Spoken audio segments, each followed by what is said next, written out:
Report with Sam Seder. The destiny of America is always safer in the hands of the people than in the conference rooms of any elite. Sam Seder. They are unanimous in their hate for me, and I welcome their hatred. We must guard against the acquisition of unwarranted influence, whether sought or unsought, by the military-industrial complex. The Majority Report with Sam Seder.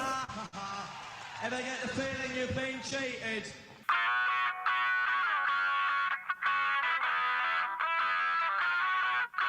It is Monday, September 23, 2024. My name is Sam Seder. This is the 5-time award-winning Majority Report.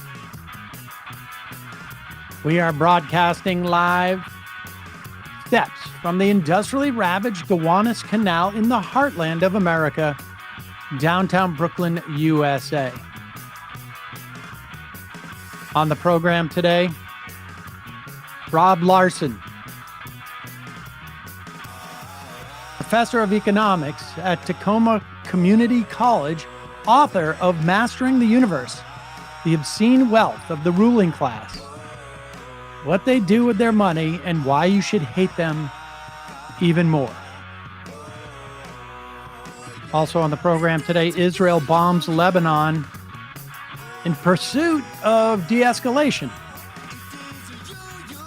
killing at least 100. This while shutting down Al Jazeera office in the West Bank, killing 24 more in Gaza. Meanwhile, in this country, Mark Robinson's campaign staff quits in North Carolina. They're probably right now just crossing the border, leaving the state. Harris up in national polls as Trump still shows strength in the Sun Belt. This according to the New York Times. Speaker Mike Johnson caves, strikes a deal for a continuing resolution into December. Republicans race to change election rules across multiple states with a focus on Nebraska's sole electoral vote district. I don't know how to say that. FBI reports violent crime dropped across America in 2023.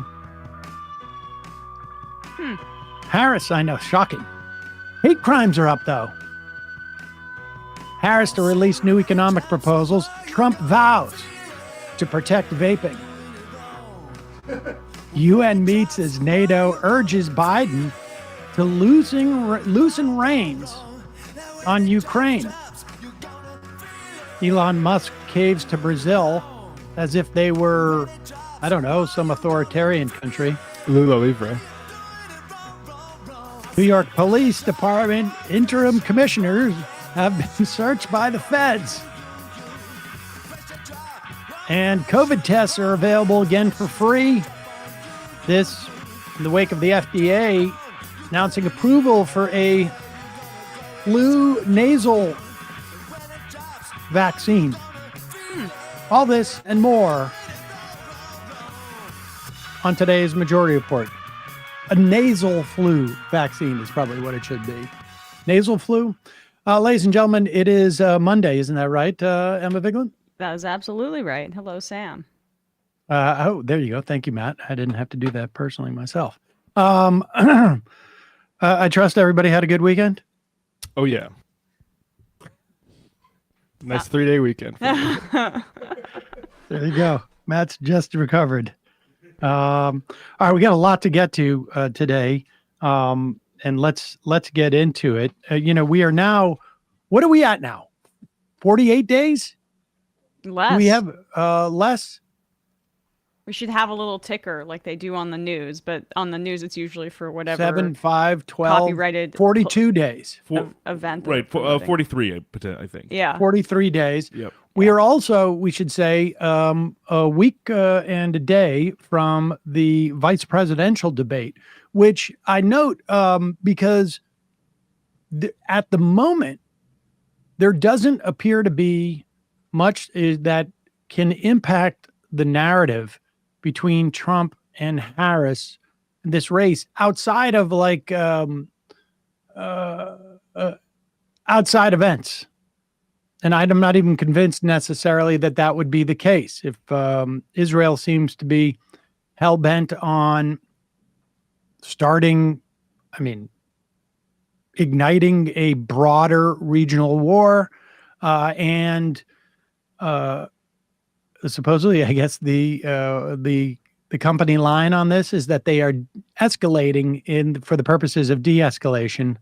It's like definitionally Orwellian. War is peace was a phrase from Orwell.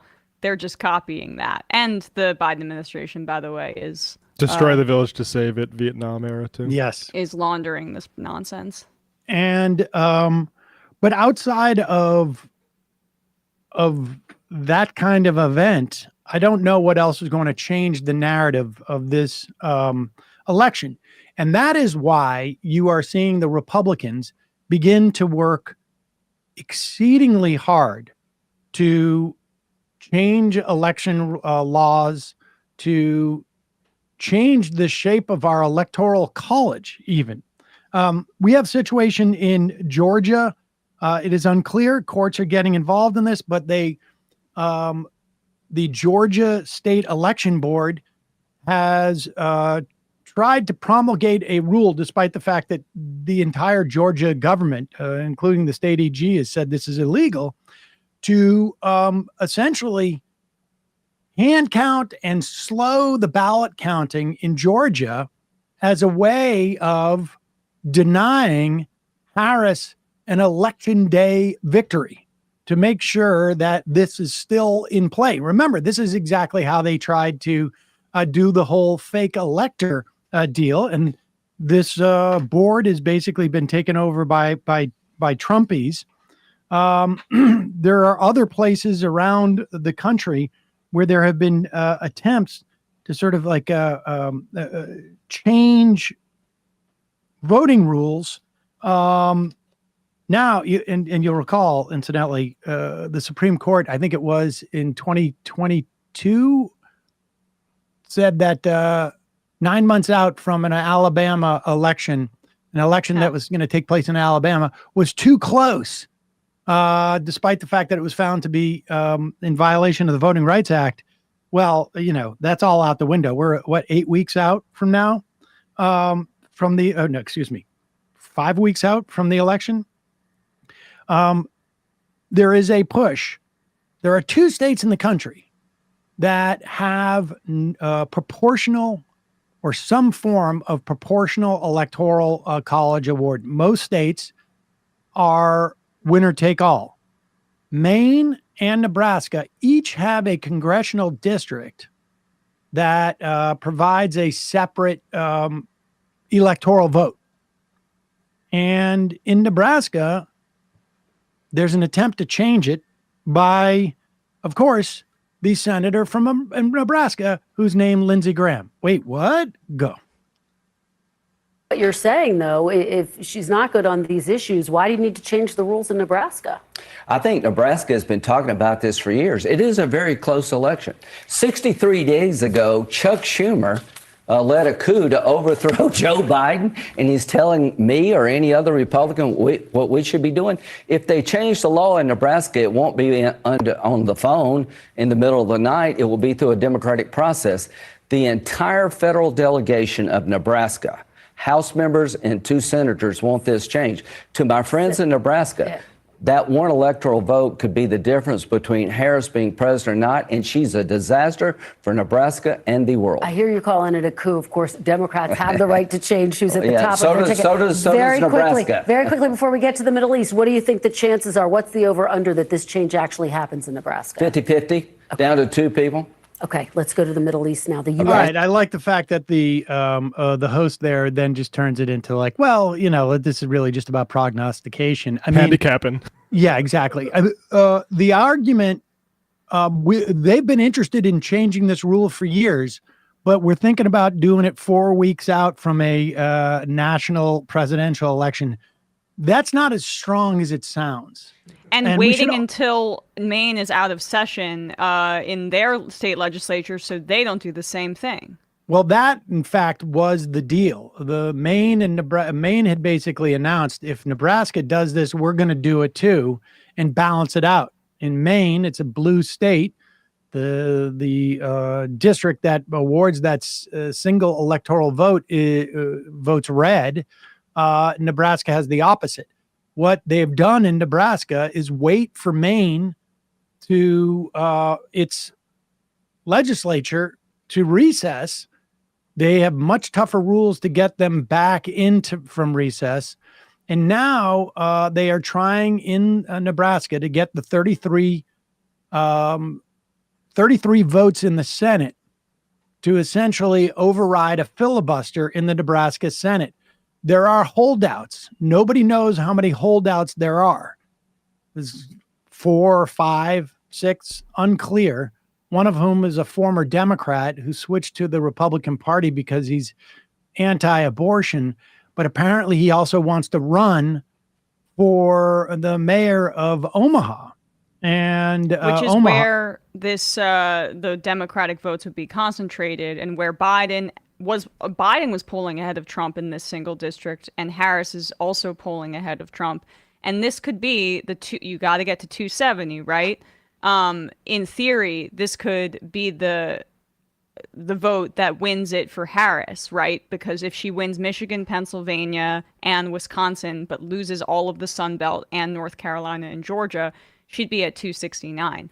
And the tying vote, and the vote that could get her to 270 is this single district. That's why Lindsey Graham is not just advocating for this on cable news. Last week, he was in Nebraska making a personal appeal on behalf of his daddy, Donald Trump, to do this. So this is extremely illegal, but it's not the first time, because we covered this when you were out, Sam, a few weeks ago. Bolts Magazine had a great write-up that the Nebraska Republican Attorney General and Secretary of State, the day before a state law was supposed to go into effect that would have granted voting rights to 7,000 people who had past felony convictions, and there was this whole program advertising it in the lead up, they just axed it at the 11th hour. So the Nebraska GOP is working overtime on multiple fronts to try to rig this in Trump's favor.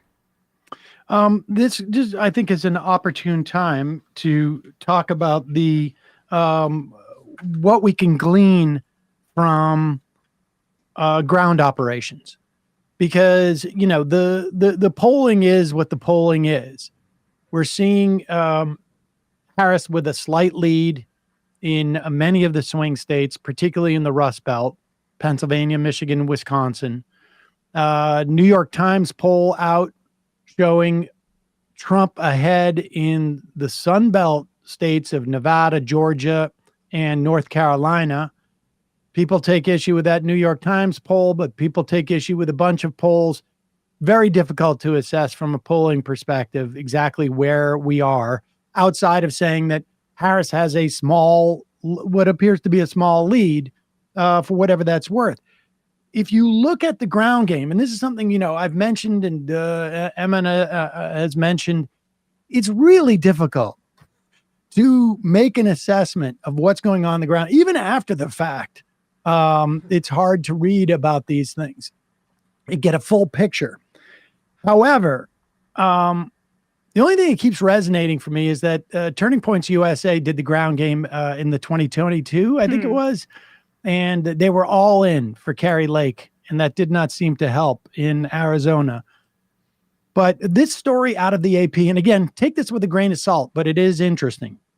Republican activists in swing states say they've seen little sign of the teams tasked with knocking on doors and turning out infrequent voters on behalf of Donald Trump, raising concerns about the party's presidential nominee relying on outside groups for an important part of his campaign operations. You will recall that around this period, 2 or 3 months out, in the Clinton campaign, they also outsourced a bunch of this, and they were using computer algorithms and models as to pick up where their voters are. Because all of the canvassing that happens now, and has happened over the past 6 weeks, let's say, is really to identify where are the Trump-leaning voters, where are the Harris-leaning voters. And then as get out the vote starts to happen, starting basically now in some states and more, they're going to target those. And you want a high yield. You want to be knocking on doors. You're, a Trump campaign. You want to be knocking on doors of people who, if they're going to vote, are going to vote Trump. The same with Harris. But with fewer 50 days to go until the November election, dozens of Republican officials, activists, and operatives in Michigan, North Carolina, and other battleground states say they've rarely or never witnessed the group's canvassers. In Arizona and Nevada, the Musk-backed Political Action Committee replaced its door-knocking company just this past week. Oh my God, Elon Musk doing the Hillary strategy is so good. The group America PAC is Musk's has basically been outsourced or been given the get out the vote responsibilities by the Republican National Committee. This is in the wake of a holding by the FEC that they can do this. They can coordinate. Now, I have a theory that Trump's Republican National Committee is basically, giving money to Trump, and Trump is using all sorts of ways of making sure that money ends up in some affiliated bank account, whether it's his defense or whatever it is. And so they outsource this stuff to PACs that have raised their own money.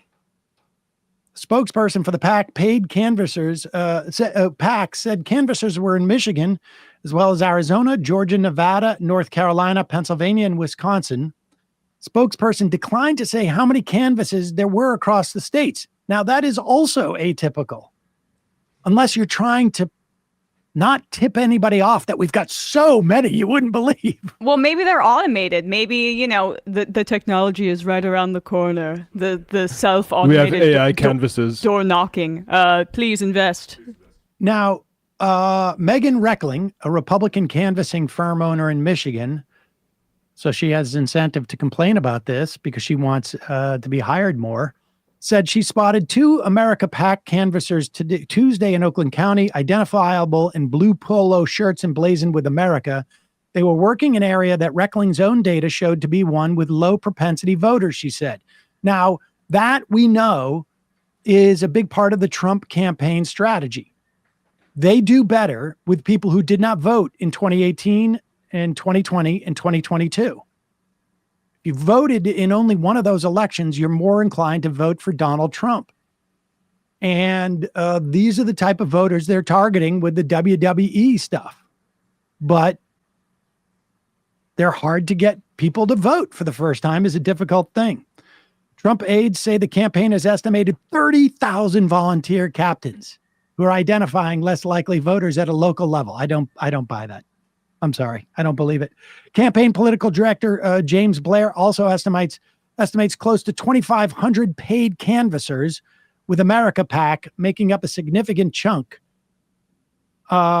Isn't this the exact thing that right now Florida is targeting? These canvassing groups that are third parties, and they're basically accusing them of being some sort of operation. They're doing the exact same stuff in other states, by the way, just to point out the insane hypocrisy here. America PAC is run by former aides to Ron DeSantis, his campaign.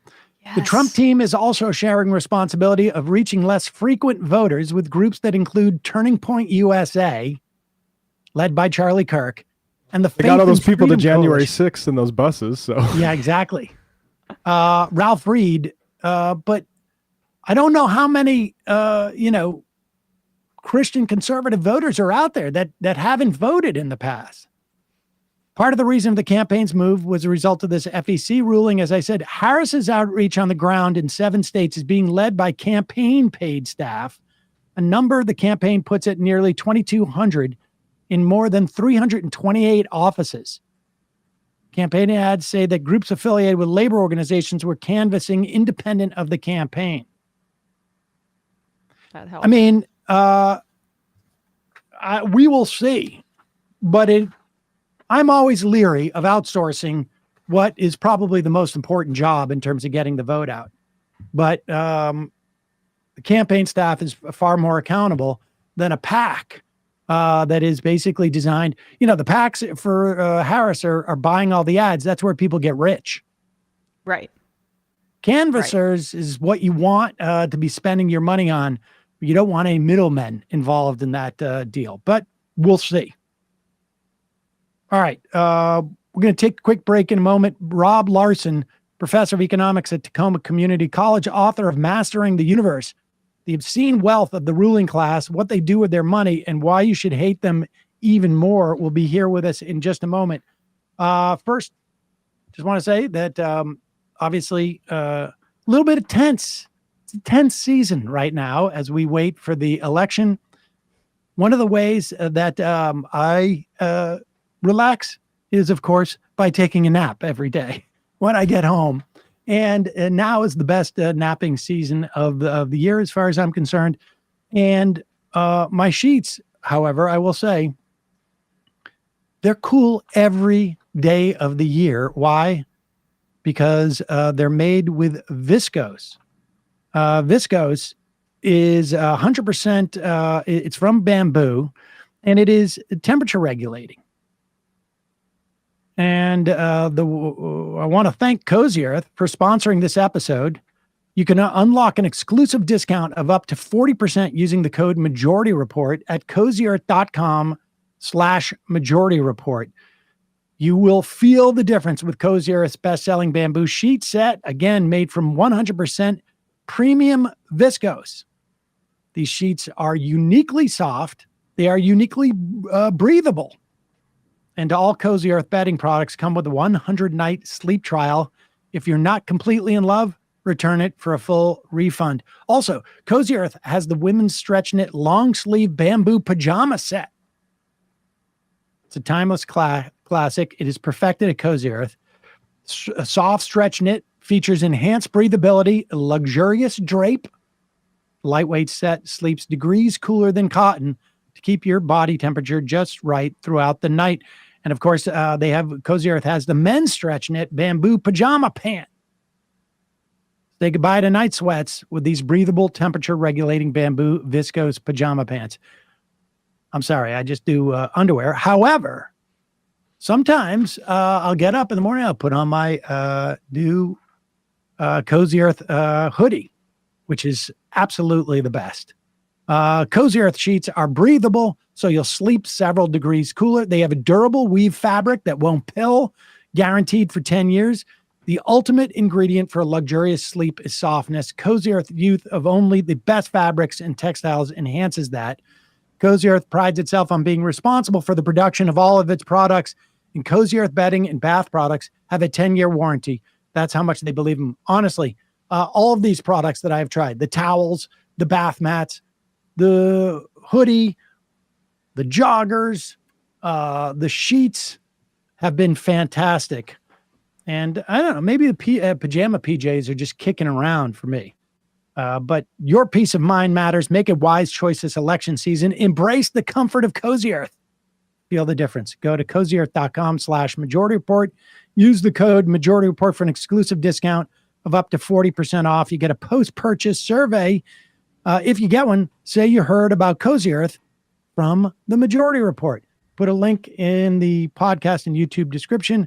Quick break. When we come back, Rob Larson on the Masters of the Universe, the obscene wealth of the ruling class, and why you should hate them even more than you may now.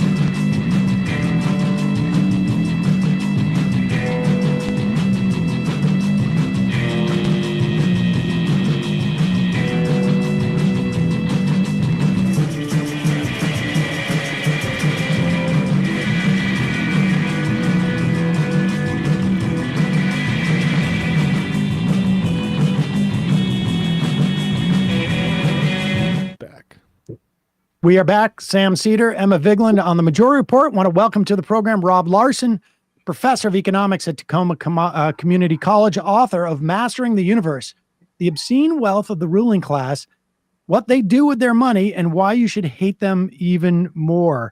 Rob, welcome to the program. Thanks, Sam. My pleasure. Let's just start with, like you do in your book, with the sheer numbers, but also I want to compare it to where we've been in the past, because I know, like, according to Thomas Piketty, we are the idea of some type of wealth equality, like the Great Compression that we had in the post-war era, is the exception to the rule, but like, where are we relative to, say, like the Gilded Age? Like, how bad is the wealth inequality, and how much money do our wealthy overlords have? Yeah, that's a great question. So the very short version of that is we've gone a long part of the way back to the Gilded Age. We haven't quite achieved the completely deranged numbers of that era. And of course, numbers from that era are a little spotty. It's before regular record keeping, of course. But thanks to the work of a lot of economists, not least Dr. Piketty, who you mentioned, we have some pretty good visibility on this now. So going with the U.S., for example, if we look at that just as a starting point, that classic wealthiest 1% of households, right now, the newest data that we have is those richest 1% of households owning 35% of the national wealth. Of course, that's a wealth rather than income. Wealth is always more concentrated than income, but that's pretty strong numbers. And if we look at, for example, other parts of the distribution, such as the bottom 50%, which is how Piketty frequently breaks out the ratios, we find that their share of the national wealth is about 1.5% compared to almost a third of the national wealth owned by that top 1%, which is completely bananas for wealth levels. But the Gilded Age, to the extent we have numbers, was a little bit crazier. The UK, for example, where we have better data from that era, we have numbers where that wealthiest 1% owned half the country, almost 50% of the wealth. So we've taken a lot of steps back toward the Gilded Age, thanks to the tax relief programs, primarily from the Reagan, Bush, and Trump administrations.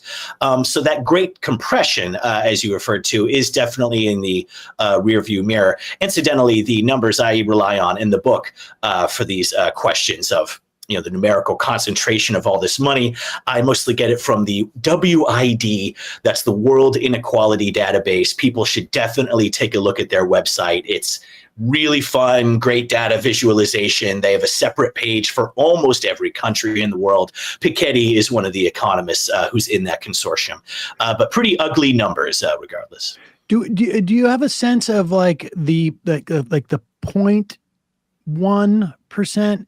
Because it just feels to me like we have, the fractal inequality, we have, it seems to me, more, I don't know what the equivalent would have been during the Gilded Age to the billionaires that we have today, but it seems like we have within that 1% also people who are literally in the stratosphere. I mean, we'll talk a little bit about the idea of space as you discuss in your book. But we have people living in the stratosphere, who are so powerful and so fundamentally disconnected from the planet, like humanity, that to me seems beyond where we were with the Gilded Age. Like, I mean, like in the Gilded Age, right? Like you got to take a train, right? Like, I mean, like there are certain things you have to do that you're literally grounded in ways that now you don't need to be, you don't have the same human constraints, it seems to me.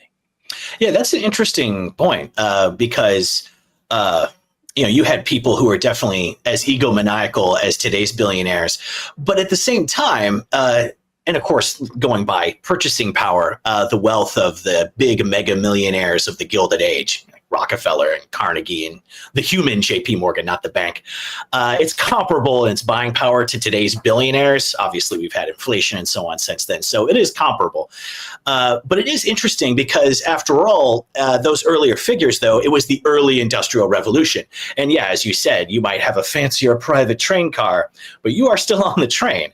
And it's still an era, before most antibiotics and stuff. So even your incredible oligarchs of that era, and their power was insane, don't get me wrong. But today, technology has come a century and a half further from where it was at that point. And it does affect the lived experience of some of these incredibly powerful oligarchs.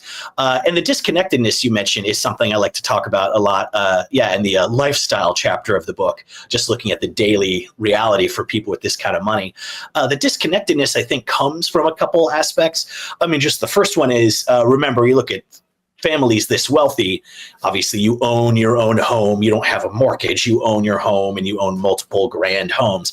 But you also have, not just like staff, but like household staff, people who are full-time working for you, cleaning your home, paying your bills, doing your errands. So you lose contact with that basic, going to market, the price of things. Everyone knows, the funny,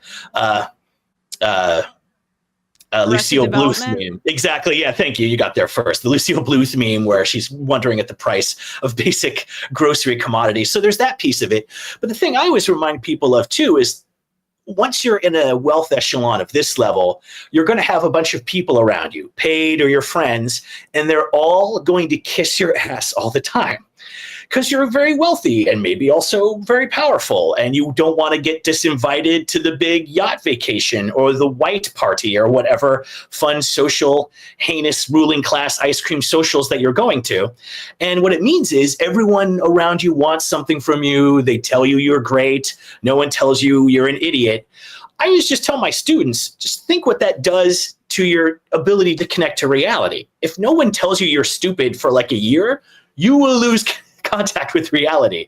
It makes sense. And when you look at the decisions these characters make, if you keep that context in mind of the crazy inner circle of ass-kissing sycophants, I think that helps you make sense of what they do sometimes. Elon Musk, didn't Elon Musk just have a tweet where he put out like, it seemed, sometimes I can't tell what joke it was that I don't remember what joke he told, but he said something in the tweet to the effect of like, sometimes the joke you tell around the table with everybody is not as funny as you think it is. And it's because they're all fake laughing at you because you're not funny and they're afraid of offending you in some way.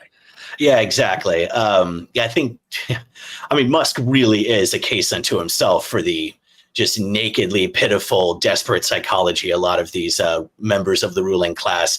You can be powerful and still inwardly be just monumentally insecure. Just a fascinating case. People will be discussing his accidental self-revelations, I think, into the future. But that's a great example. Yeah, things don't do so good as they do around the table. Yeah, because we're not your employees and people who count on you for vacation time. That's right. Yeah, we're not cringing people who will say any heinous, like sub-dad joke, non-pun is funny. Like that is the distinction there. But what's interesting to me is how there's almost like another level for maybe the 1 and 10% even in this country of isolation that also I think adds a buffer for these extremely wealthy people.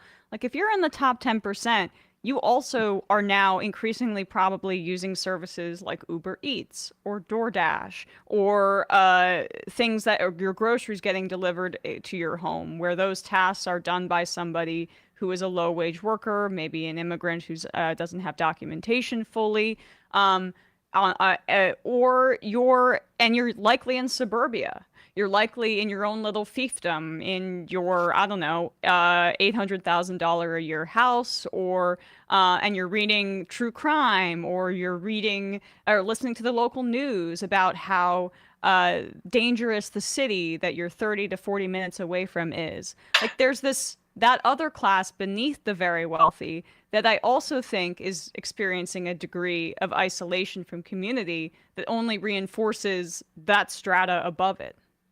Oh, absolutely. And this is like I mean, that's a major aspect of how these phenomena shake out. I have a little section in one of those chapters about class segregation. And this, unlike classic legally mandated Jim Crow racial segregation, this doesn't require any kind of ugly policy making like that. It just happens through natural market forces. You can't afford a house in the rich gated community enclaves, and just through natural market sorting, blue collar, white collar, and certainly with the wealthier households, they self-segregate whether they like it or not, really, just because of the reality of how these market forces work. So it's definitely something that we are seeing, though, with the the millionaire aspirants, with the white collar or PMC upper part of the middle class, who, as we all know, very commonly see themselves as being on the way to being Jeff Bezos next year.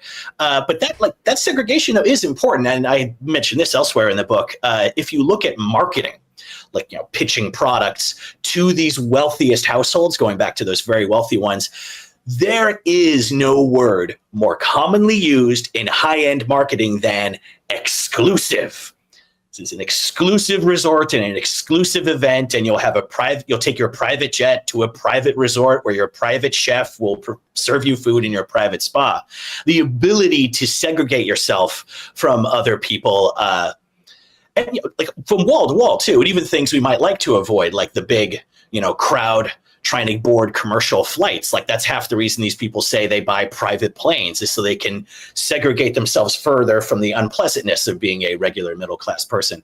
But it's it's a completely decisive phenomenon, that segregation, for sure.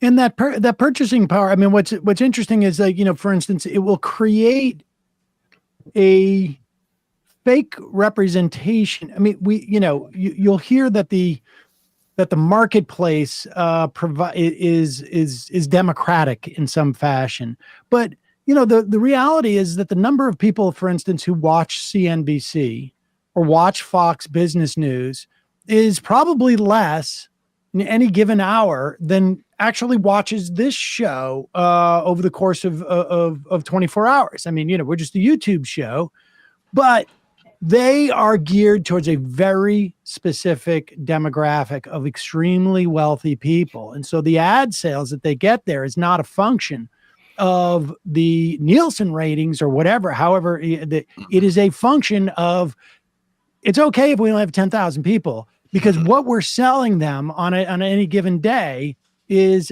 so expensive that the ad rates can afford to be higher. And it creates this sort of twisted notion of what's going on in the world on some level, that these outlets can be supported and be seen on the same sort of news sources and relevance, I guess, as ones that are supported by a much wider audience. That absolutely is the case. One of the clearest places that you can see the class structure of our society is in our media.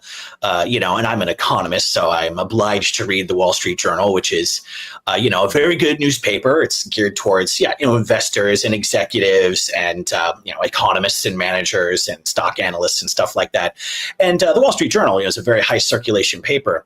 But if you look at business media generally, very commonly, as you said, their audience numbers, it's not Sunday Night Football. It's not huge numbers. But in media, they actually refer to audiences that are wealthier as higher quality. In media, that is the term that's used. It's a very quality market that watches this show. And it's very high-end advertisements. But it's true. That means, though, in the same token, that a lot of this business coverage, which, every struggling small-town paper will have a little stock section, or at least talk about recent stock movements. That's a huge part of online media, is catering to business news. It is relevant to a very, very small number of us. In fact, one of the, I think, most important points in my whole goofy book, and just an important thing for people to realize, is just to connect that corporate America and its incredible power of today, which we're all familiar with. We, as you said, we refer to the marketplace as being democratic, but it's one where you have only 2 or 3 options in most markets, just like politically. So maybe it's a good analogy. But if you look at the stocks that represent ownership of these companies, we often refer to corporate America and giant global firms as being unaccountable to the public. And that's true. They're not accountable to us. We cannot control them. If they want to outsource all of our industry after NAFTA's passage, they obviously had the power to do that, even though no American would ever vote for that. But they are accountable to somebody, and that is the ruling class through ownership of their stock, right? If you own shares in Microsoft or Walmart or whatever, you own a tiny piece of the company. So who owns the stock and therefore owns corporate America? Well, we have a little research on this too, not as much as we should, but the most recent data we got, just to kind of connect this, is that the wealthiest, again, 1% of households by wealth own 40% of all corporate stock. The 1% owns almost half of the entire corporate world, and the richest 10% owns 84%. Most of it. Like, that's important. Like, every time we see the incredible profitability of today's corporate empires, that money goes to someone. And if you're a middle-class person like me and you were lucky enough to have a small retirement fund through your workplace, as I do here on campus, I indirectly own a few shares of mutual funds, which themselves own share in businesses. But less than half of U.S. households now own any stock at all, even those tiny holdings. So we should just realize when you see, that CNBC and other corporate business reporting, it's of relevance to someone. About 1 in 100 people. That is who it is relevant to. And we should also say that 10% that owns 84%, between that, the delta between that 10% and the 1%, they're passive. They're passive shareholders, basically paid off by that 1% who are running these corporations in a way that extracts the value out of workers, essentially, and communities. And they get acquiescence from that other, their fellow, the next, 2 through 10% by basically saying, like, your stock value is going up. We've done that because that's how we get paid directly. All our bonuses are tied to those stock values. And the way that we get that by cutting workers and by, in some instances, maybe if I'm like, I make airplanes, I cut some corners that make society pay for the safety there, whatnot. And that's what's going on there. Tell us about some of the most egregious, from a lifestyle perspective, some of the most egregious things. Because I knew a guy who worked for a billionaire. I remember him sitting down. He goes, he says, I know you think it's disgusting. It's worse. And in terms of, like, no, guy doesn't go through customs. Guy just picks up the phone, calls the president of some university. I didn't like what I read in this newspaper. And the president of the university jumps on the phone with this guy, that type of thing. I've had a conversation with a billionaire who's like, they were expecting a kid, and he didn't even know where they were going to have it. Like, it was more just like they float above the earth, and he knows it's going to happen, and he knows it's going to be the best. He just doesn't have to know the details of, like, where we're having that kid.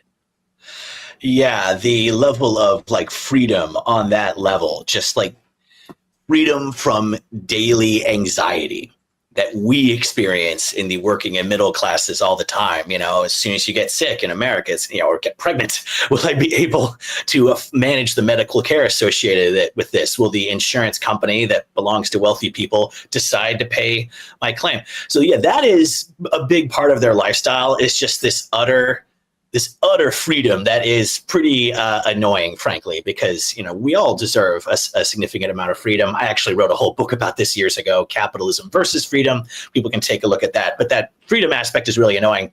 But as to get to your question, Sam, about the lifestyle stuff, yeah, I have a large chapter on this because it's pretty goofy.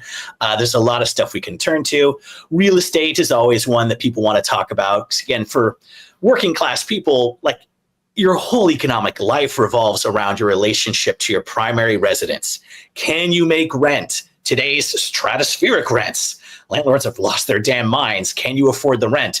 Or if you're a little more prosperous, Maybe you spend years saving up for a down payment on a modest home, and then you get a big mortgage that beats you up every month to sustain it, and that's if you're lucky like me and you're able to get one of those things. For the ruling class, it's completely different. So you have very nice homes that you own. They belong to you. You don't borrow money and get mortgages for things. You're rich. You're a creditor, not a debtor. You put money into the financial system that people like us try to borrow a little of to get a car or a house. So that's an important part of it. But the homes themselves are fairly insane. The best source on this, in my opinion, is in the Wall Street Journal. Every Friday, they have what they call the mansion section of the paper. And it's a separate section. They don't put it online, interestingly. It's just in the physical copy. So you have to be paying enough for an expensive Wall Street Journal subscription to see this thing. But it is very revealing. And I mean, there's a lot in the book. I just have a few examples that might be sort of representative. Just a couple months ago, they had a profile of a Hamptons property. And of course, people know the Hamptons, the Long Island kind of vacation area for Wall Street financiers outside New York City. They mentioned they were renovating. One of these families was renovating their giant home, and they had a bill of $30,000 for one room for the curtains.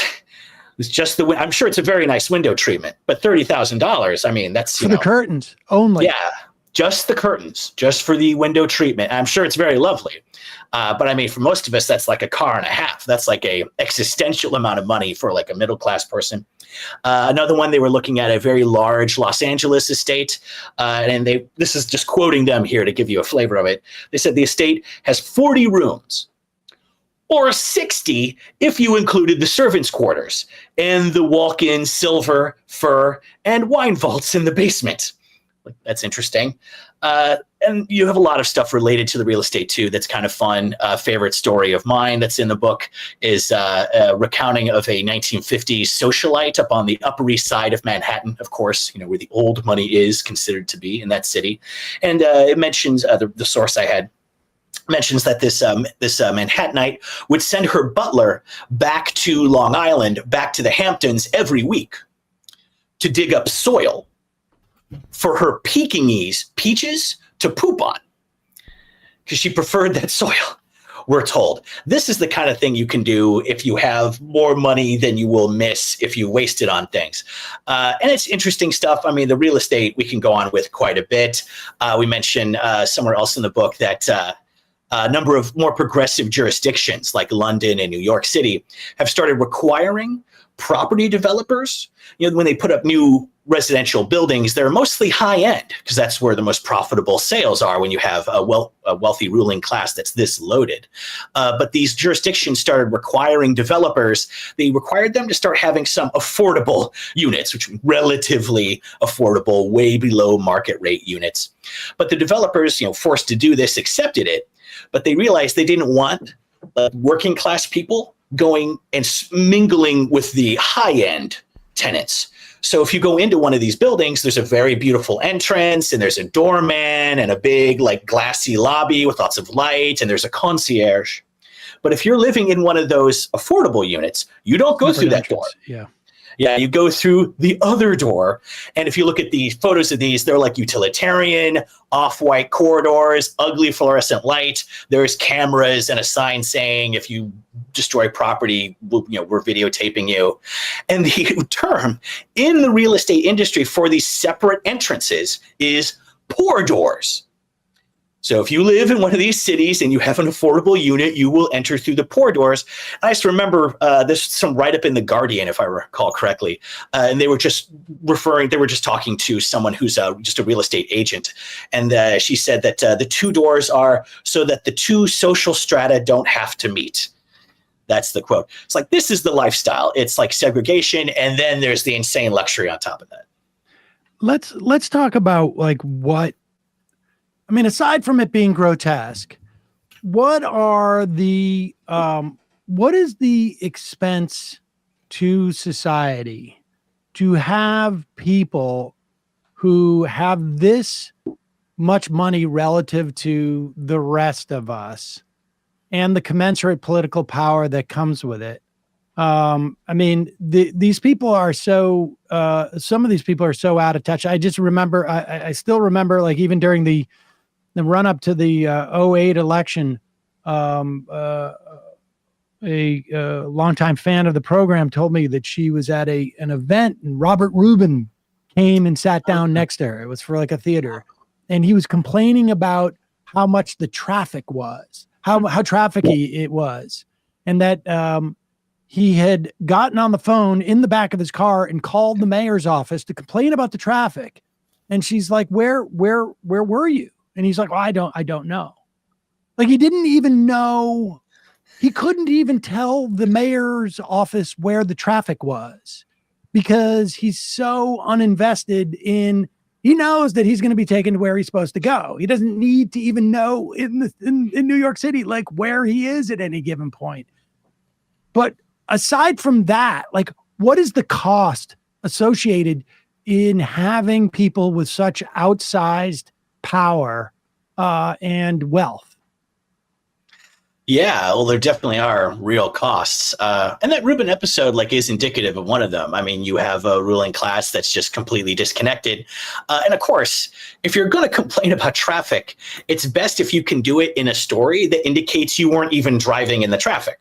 Because, of course, a figure like former Treasury Secretary Robert Rubin and ex Citibank, if I recall correctly. Yep. Like a figure like that, like, he hasn't driven his own car outside of, maybe his little estate buggy or something in many years, but he could still be annoyed by the traffic while he is chauffeured. Like, that is one of these things I didn't expect when I started this project years ago of researching these characters.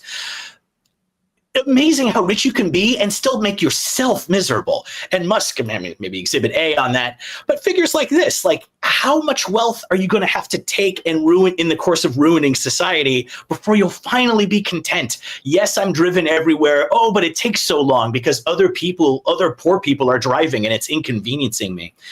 So there's a cost with that. There's other costs as well, obviously. I mean, when you have this much wealth, just that much money locked up in these fortunes, wealthy people, when they get more money, like from a Trump corporate tax cut, for example, in 2017, you're already rich. If middle-class people get more money, they spend it. Jimmy needs braces. Susie needs her college fund. I got credit card debt to pay off, my medical bills. Wealthy people don't do that. You own your property. You've got money. You invest that money. So one big feature of this new semi-gilded age we're in is we have all these bubbles in the market now all the time. And we had a big one break just last spring in March 2023 with those series of large regional, mostly tech catering banks like Signature and Key and New Republic Bank. Those all failed in the course of a large bubble unwinding. And of course, we had the huge one that crashed in 2008 that a lot of people enjoy forgetting about. Bubbles in cryptocurrency and stupid NFTs. I mean, in anything, clearly in real estate again, just because we have so much wealth locked up in those high pyramid levels of society, it goes pouring into blowing up bubbles in markets that then explode and the government has to try to bail us out of them. That money should be going to our climate transition and Medicare for all. Like, we have major needs. It would take a couple $10 billion to replace all the lead pipes in the United States, which mostly affect poor communities and disproportionately minority communities. That's how much money the ruling class is spending on its private jets every year. So, I mean, the opportunity cost, as we economists say, when you put resources into something, they're not available for something else.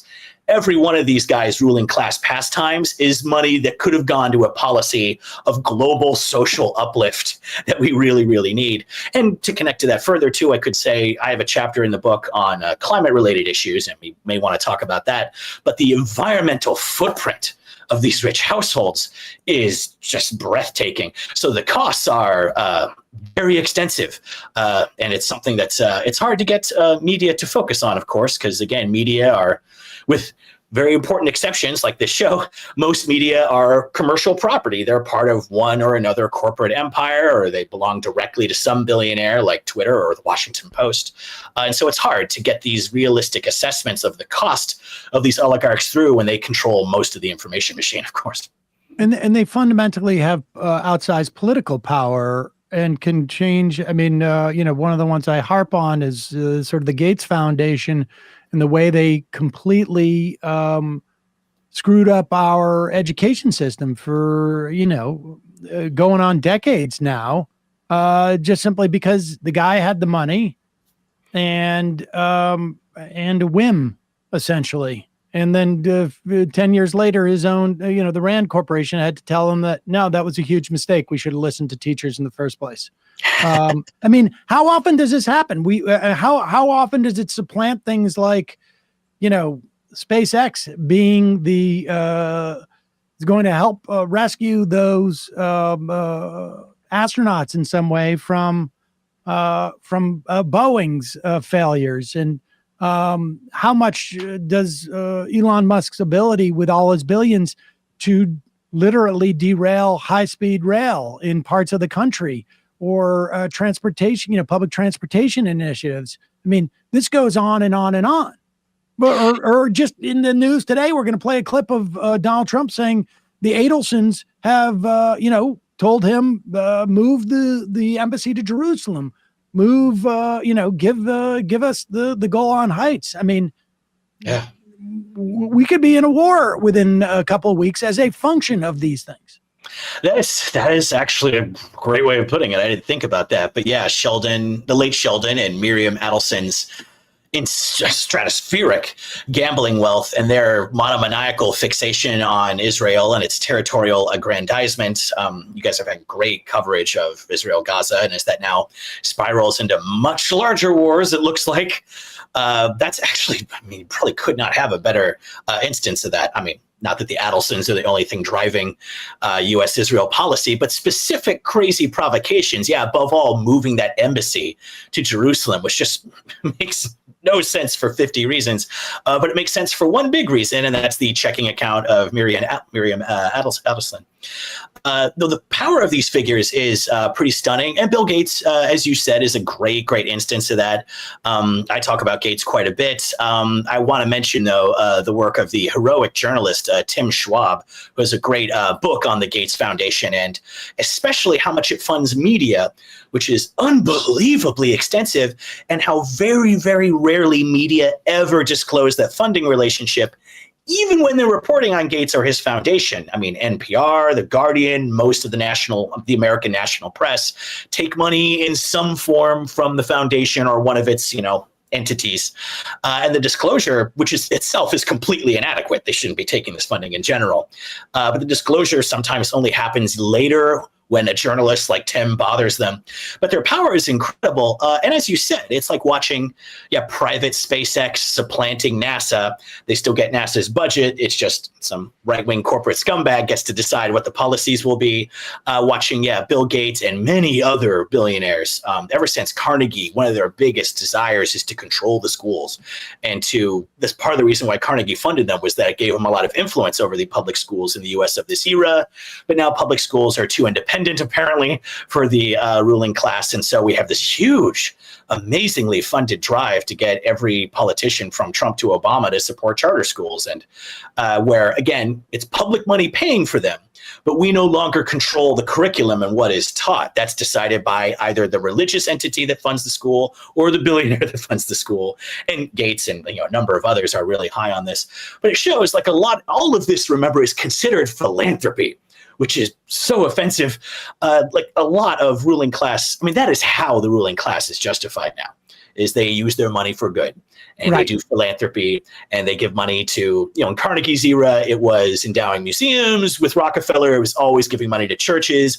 These days, it's by having a giant foundation with your name on it, and you pay for ads so everyone knows about it, and you have insane money. So all kinds of very positive organizations that are funding starved in this austerity era we're living in, they need the money, but now you have to go through the gatekeepers that were hired by some mercurial billionaire. And you have figures like Michael Bloomberg who fund, anti-disease efforts and then get bored with them. Remember, the Bloomberg headline on that was Michael Bloomberg is bored with philanthropy. Great. I would like to point out to people the Gates Foundation. This is before its assets get split up gradually in the Melinda-Bill Gates divorce. Their personal problems really matter for us little proles because of how much capital is concentrated there. But that Gates Foundation has had a bigger budget than the whole World Health Organization, which is in charge of fighting Ebola and COVID and things like that you may have heard of.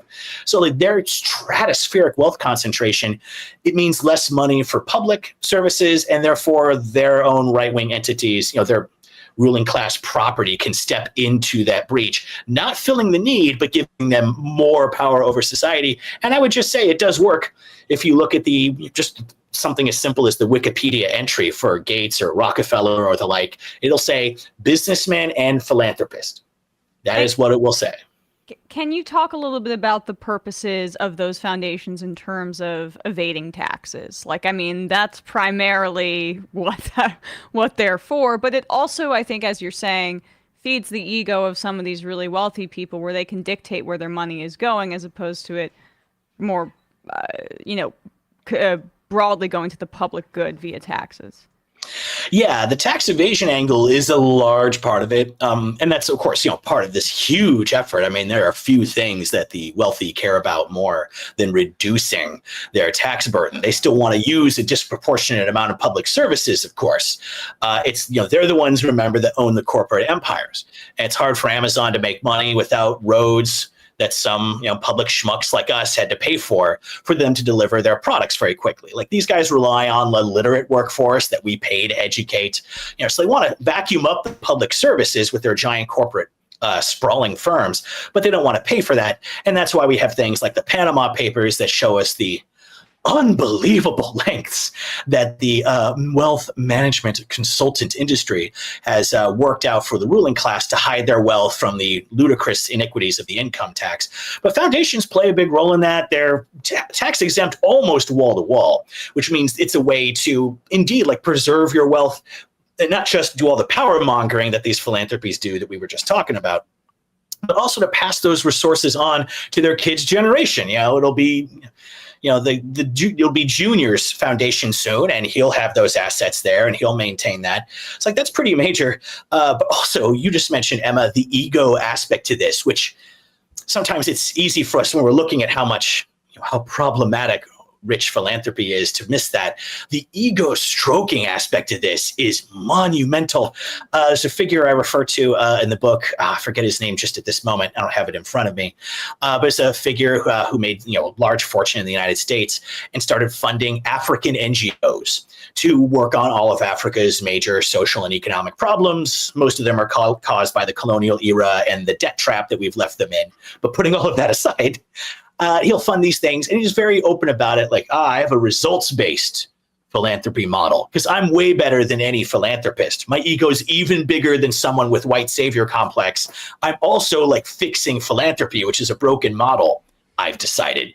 So they mentioned that he would give money to some, East or Central African NGO to build a school or to, dredge a river or the like, or dig a well. And if they did it, then they would get more money from him. And if they didn't, he would stop funding them. They're an underperforming unit in his corporation, and they're being punished. I'm withholding your bonuses, or in this case, I'm cutting off the money I was going to give you for these malaria mosquito nets or something. So it's pretty gross. But this figure who's so brave and proud of how he's disrupting charity, I just remember this specifically. He had a business card that had his name, Bob Donovan or something, Glimmer of Hope. That's what it says on his business card. That's worse than Mark Zuckerberg's "I'm CEO" bitch. This speaks to you could say it's egotistical, but I feel that really doesn't show you the crazy scale this can achieve when you actually are rich and powerful. The egomania behind this stuff. Again, you have to read their own words to really see the incredible scale of it. So when we're faced with this type of, in my estimation, I mean, it's a fundamentally anti-democratic. It's a threat to democracy in my mind when someone this wealthy can decide what the health policy is for half the world based upon vaccines, or what the education policy is, or, what, can step in and lose 84% of the value of a social media company, but change the tenor of what reporters perceive as the sort of conventional wisdom amongst the people as mustard. What tools do we have to even this playing field? I mean, to essentially prevent these people from hoarding this money and then accumulating this type of like political power. Yeah, great. Well, tools exist. We do have them. The bad news, it's the same tools that the left, if you will, the people fighting for progressive policy or a more democratic society. It's the same tools we've always had. It's organizing regular people, to the extent that Great Compression happened in the first place. And we shouldn't exaggerate that, at the peak of the Great Society in the late 60s, like the richest 10%, their share of the national income never drops below 33%. Like it never goes below a third. So we never made them poor, just to put that in there. But the way that we did tax them very aggressively at that time, it was very real. And that is how we paid for the Golden Gate Bridge and the interstate system and the Hoover Dam and putting people on the moon. We paid for that by confiscatory taxation on really high incomes and fortunes. We got all that by having a giant labor movement. And so I think the first tool we have to look at is labor organization, just on that simple terms. Obviously, labor unions have been in pretty significant decline since union density peaked in 1953. These days, we're in the single digits if we look across the whole economy, which is a painful reality. But it's beautiful to say we are living in a labor, at least, renaissance right now. Hundreds of unionized Starbucks, even if few of them have contracts, like that itself is a significant step. The fact that we have one union in a Amazon Staten Island facility is itself an impressive achievement. If you talk to the people who organize those victories, it's incredibly impressive what they're able to achieve against the huge power of the boss to keep out unions. But bringing that back is a major thing. I mean, the labor movement is how people in the mass basis used to get brought. That's how they used to get brought into politics. And you see it in terms of a labor and dollars and cents lens. And I don't, why would I be mad about these migrants or this black coworker of mine through this culture war crap? That's just the wealthy trying to divide us. Like the labor movement was always what encouraged that class solidarity, like across racial lines. It's a very constructive thing, historically, the labor movement. Now, because the Democrats have, to a significant extent, turned their backs on labor, especially in the 90s, and with labor so weak, I mean, half the people who used to be in the New Deal coalition are now Trump voters because they're getting nothing from Democratic policy, very little over many administrations. So that bringing back that labor movement, and let me just say to the audience, like being in a labor union is a great feeling. It feels good to talk to your coworkers and take some steps that actually concretely improve your lives. It's not just positive for your economic standard of living, but it will make you feel less consumed with dread and modern anxiety if you can do that. I would say the other tool is to have a stronger political movement. And it's difficult, of course, in the United States with that. The parties control their state ballot lines. There's so much media concentration that's very difficult to build political movements independently. But with the Sanders campaigns and their surviving squad members who haven't been knocked off by AIPAC, those are very, very encouraging developments. I mean, people like us are old enough, Sam, that we can refer our listeners back to the Bush era, which is just completely airless, no left-wing national representation, labor completely on its knees. As bad as things are today, we have some fighting back happening. And with having good policy goals in mind, like Medicare for all, wealth tax, Green New Deal, these things have a lot of appeal. If we could ever get Democrats to run on them, that would probably be beneficial as well. But I think those fundamental tools are the ones we've always had and the ones that, offer us some hope for unseating this rotten ruling class we're saddled with. Rob Larson, professor of economics at Tacoma Community College, author of Mastering the Universe, The Obscene Wealth of the Ruling Class, What They Do with Their Money, and Why You Should Hate Them Even More. We will put a link to that book at majority.fm as well as in the podcast and YouTube. Thanks so much for your time today. Really appreciate it. Well, thanks, guys. My pleasure. Thank you. All right, folks. We're going to take a quick break. Barron's real dad writes, this interview reminds me that it's guillotine o'clock. $470,000, I believe, was the point in which 90% taxation would kick in the first 15 years past of the post-war era. that $470,000 would be $3 million. So in other words, you would get taxed at various rates until you cross the $3 million threshold. At $3 million, every dollar above $3 million, this is how progressive tax rates work. Every dollar above $3 million would be taxed at 90 cents. If we were to go back to the greatest economic expansion the country has experienced from that era, the taxation at that point, not every one of the first $3 million is taxed at 90 cents. Every dollar above $3 million. So if you make $4 million, the $3 million will be subjected to one tax rate, probably actually two or three, right? Like up to certain levels. And then that $1 million of that, you would get 100,000 as opposed to whatever, 70,000 or 60,000 or all your taxes written off. That's the way it would work. We're going to need a wealth tax too, though, I think. Yeah. And expropriation of of corporations in certain instances. The thing about rich people giving money to make themselves feel better about, it reminds me of this effective altruist thing, you remember? Yes. And to me, it's like, one, I think the players there were massively cynical fraudsters. But I do think there's a lot of dumb, rich money out there that were like, oh, I got all this money. What's the way I'm empowered in society? I want to do good with it. Let's give it to these guys that want to do, what is it, altruism with all the money. And it just reminds me of a quote here. People remember the opiate of the masses thing for religion. This is from a Lenin essay in 1905. Those who toil and live all they want are taught by religion to be submissive and patient while here on earth and to take comfort in the hope of a heavenly reward. But those who live by the labor of others are taught by religion to practice charity while on earth, thus offering a very cheap way of justifying their entire existence as exploiters and selling them at moderate price tickets to well-being in heaven. So yeah, more things change, the more they stay the same. I mean, this is whenever I am critical of people having that kind of obscene wealth, people are like, well, what have you done for society? This guy gave that money to this, and we have that now. The fact is that he's hoarding that money. That money could be spread around to a lot of people.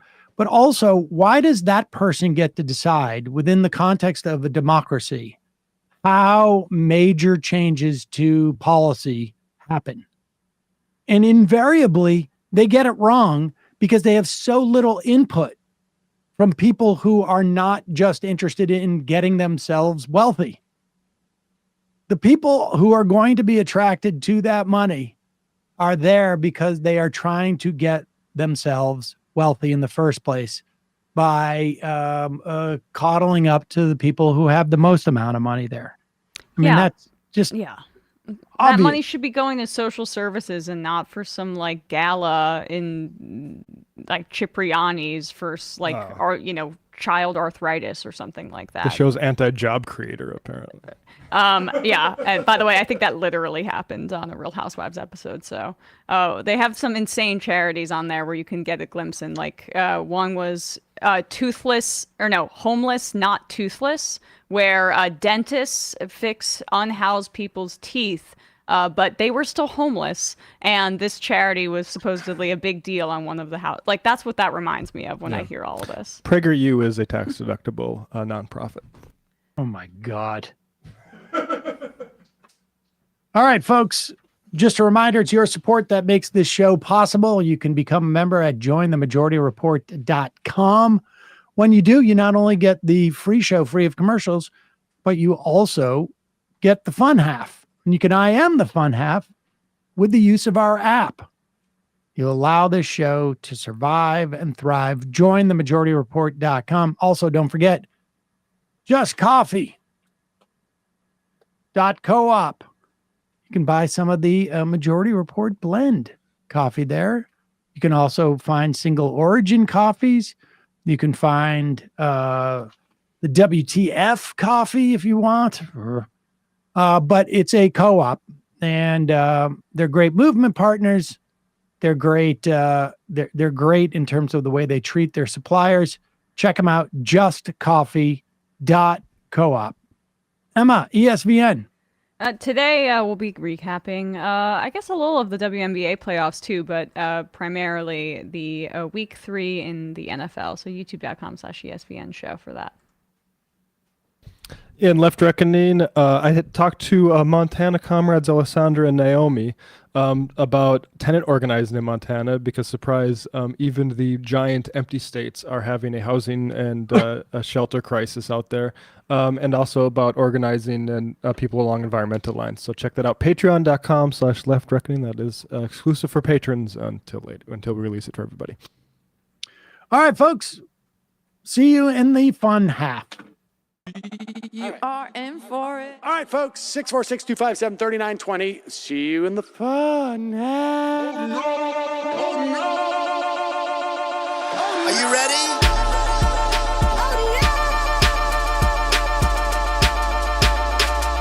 Who sent us this? Anarchy. Alpha males are back. Boy is back. And the alpha males are back. Just as delicious as you could imagine. The alpha males are back. Boy is back. And the alpha males are back.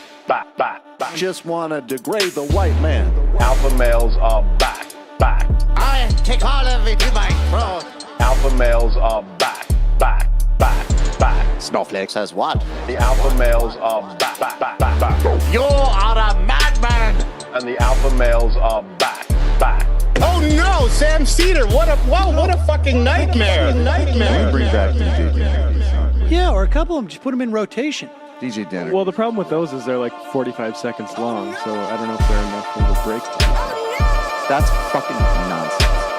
You see white people doing drugs, they look worse than normal white people, and all white people look disgusting. And the alpha males psych. Fuck them. Snowflake says what? What?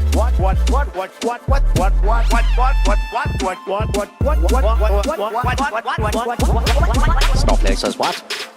A hell of a lot of bank. A hell of a lot of bank.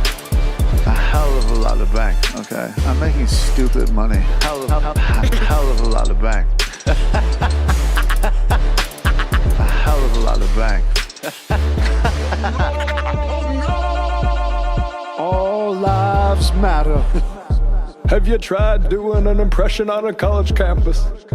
I think that there's no reason why reasonable people across the divide can't all agree with this. Psych. And the alpha males are back. And the Africans are black African. And the alpha males are black. And the Africans are back. When you see Donald Trump out there, doesn't a little part of you think that America deserves to be taken over by jihadists? Keep it at 100. Can't knock the hustle. Come on, fuck them. Things I do for the bigger game plan. By the way, it's my birthday. Happy birthday to me, Jew boy. I have a thought experiment for you. And the alpha males are back. Africans are black.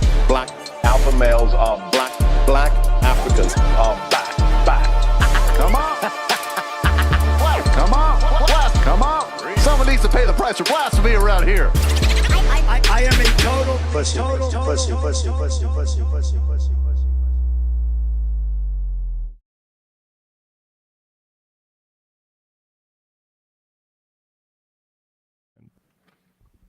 We are back. Sam Seder, Emma Vigeland on the Majority Report. We just mentioned about solidarity from Norway. Can we please have an actual fun half this time? We'll do our best. I'm not making any promises. This is sort of fun. Here's Donald Trump talking about how billionaires basically have dictated our foreign policy with him in the most sort of egregious of ways. I mean, let's be honest. Billionaires have largely dictated our foreign policy since the inception of this country. Yeah. But this is pretty naked.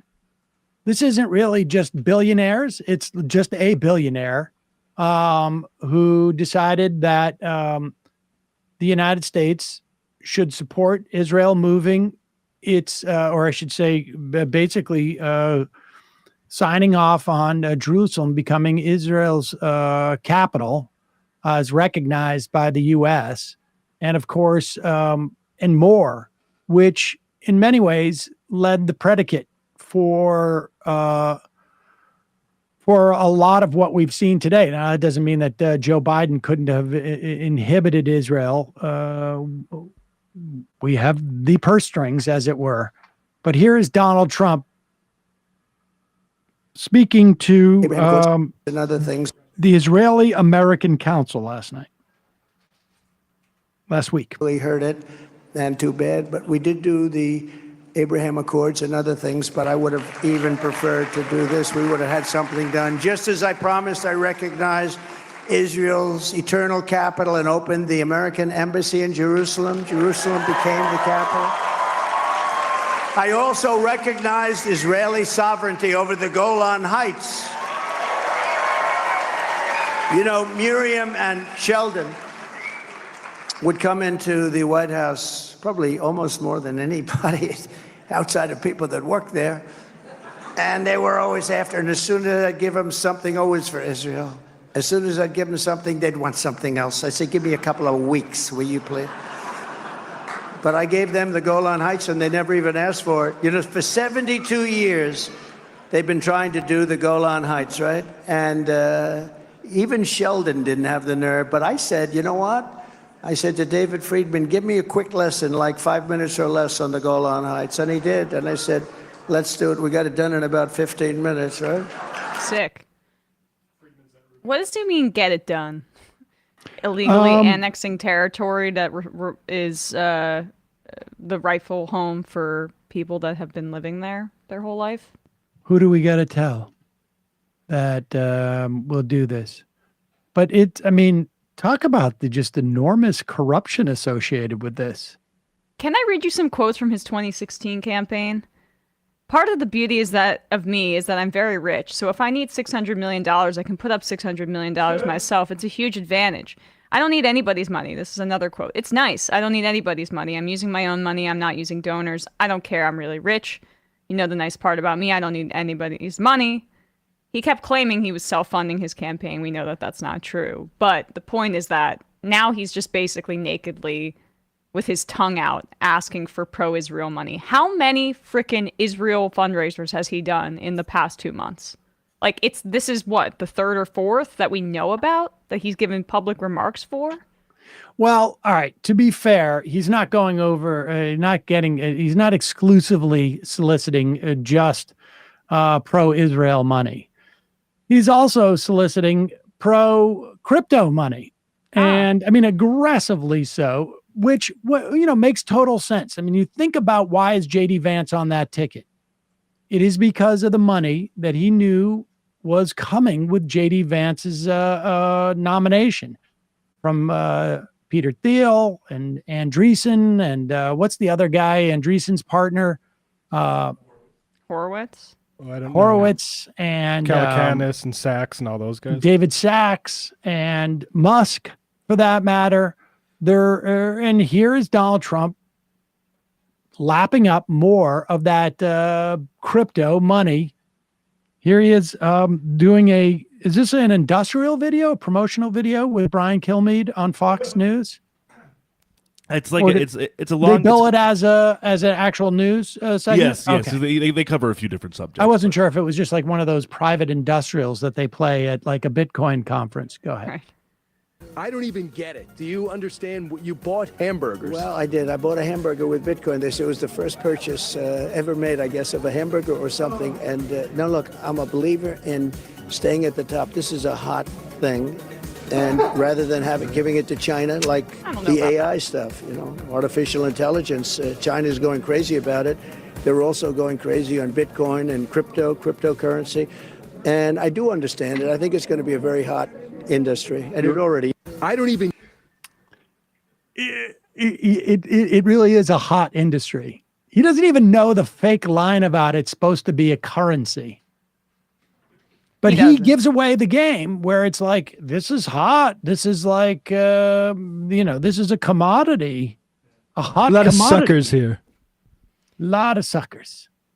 Kamala Harris is not distancing herself too much from crypto at this Not current at all. moment, No. which is very frustrating to witness. And you have Democrats like Kirsten Gillibrand, our senator, who is increasingly focusing on trying to, quote, regulate crypto, which is basically formalizing it, as opposed to letting this kind of insanely exploitative speculative asset die on the vine after it already crashed. So it's not correct to say it's hot. It's been around, it's been horrible, and now they're trying to make a resurgence. Crypto is money laundering technology. It's not really anything beyond that. Mainly used to buy drugs early on in the technology, and now its main import is swamping elections with money to buy candidates, and often that aligns with pro-Israel stuff, as it did in the Cory Bush race, for instance. Any Democrat that is pro-crypto is fighting against themselves, and it's self-defeating, and it's brainless, Harris's take on this stuff. I just want to also make the point about Israel and the Golan Heights when Trump says that kind of stuff.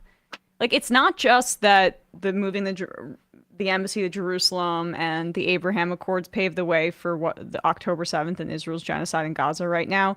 The slaughter in Lebanon that we've seen over the past few days, including right as we speak, the death toll is climbing.